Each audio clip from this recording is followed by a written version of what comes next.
Hi guys, I'm Swapnanim, and today I'm going to talk about the time dilation in special theory of relativity. So what is time dilation? So let's assume that I have a laser pointer and I'm on a train. The train is moving, okay? So I shoot light from the laser pointer and the light goes all the way up, okay? Hits the roof of the train, which is actually a mirror, let's assume, and the light bounces back to me, all right?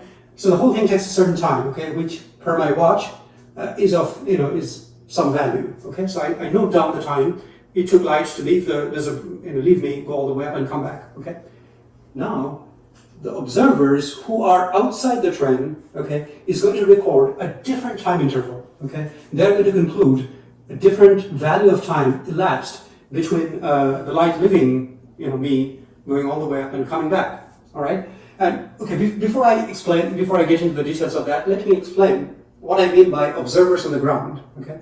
So now, what happens is that the train is moving, right? So one observer cannot really record the two different events, right? Because they're happening at two different positions.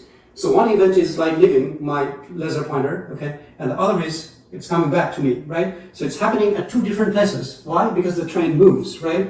So you need, one observer cannot measure it, right? So you need multiple observers, okay? At least two observers, okay? In two different locations, okay?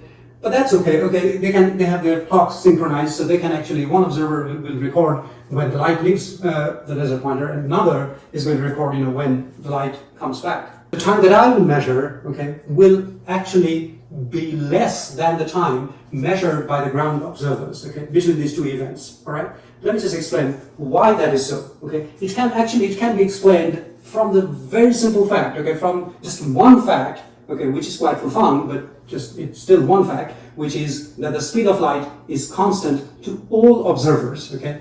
It's the speed with which light moves is the same to me as it is to the observers on the ground. Just using that, I'll show how our time measurements will be different. So let's say this is the train, okay? And it's moving to the right with a certain speed, let's say CU, okay?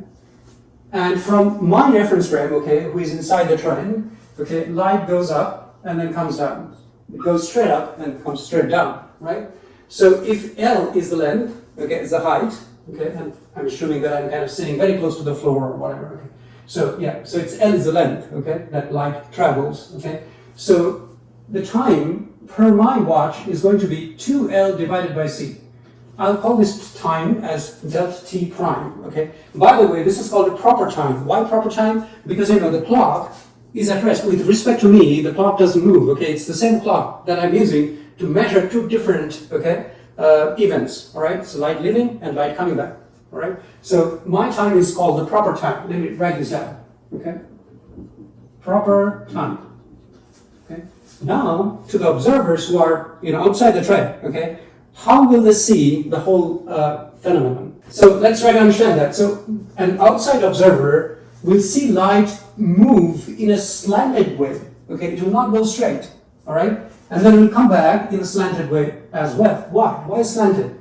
Okay, so this is let's say this is the flow. Okay, and the train is moving, and this is how an outside observer is going to see light, going up and coming down. Make sense? Why slanted?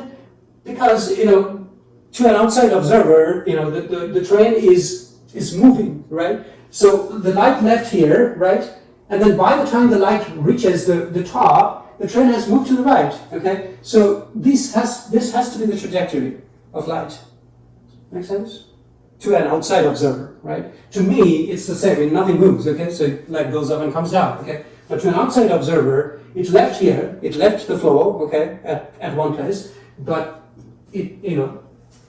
by the time it hits the top, okay, the train has moved to the right by a certain distance, okay? All right? So that's why it's slanted, okay? And it will come back in a slanted way as well. But the interesting thing is this.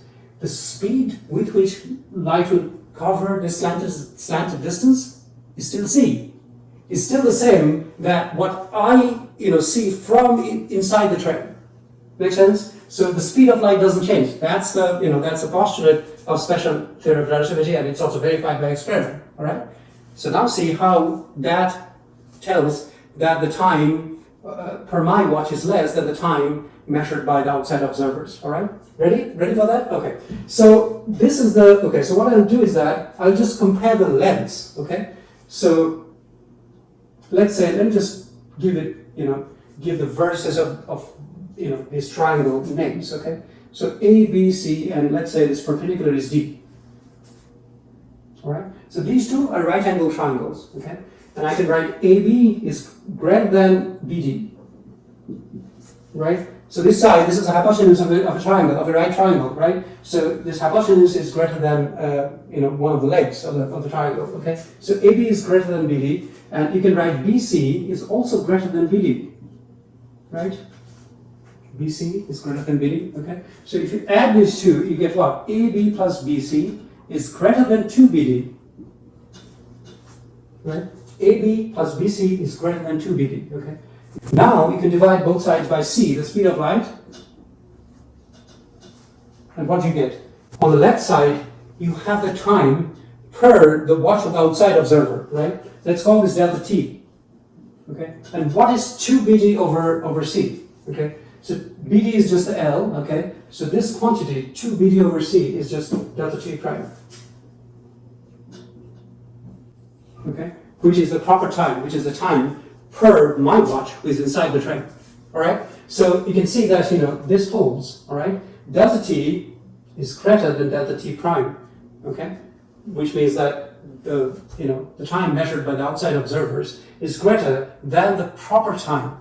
Okay, which is the time per my watch, which is inside the train. Okay. All right. So this is called the famous time dilation of special theory of relativity. Okay, and this depends just on one fact, which is that the speed of light is constant. Is the same to all observers, regardless of what their relative speeds are and so on. All right. This singular fact is really at the heart of the time dilation, okay, of special theory of relativity. Okay. Thank you for watching the video. Hope you enjoyed it.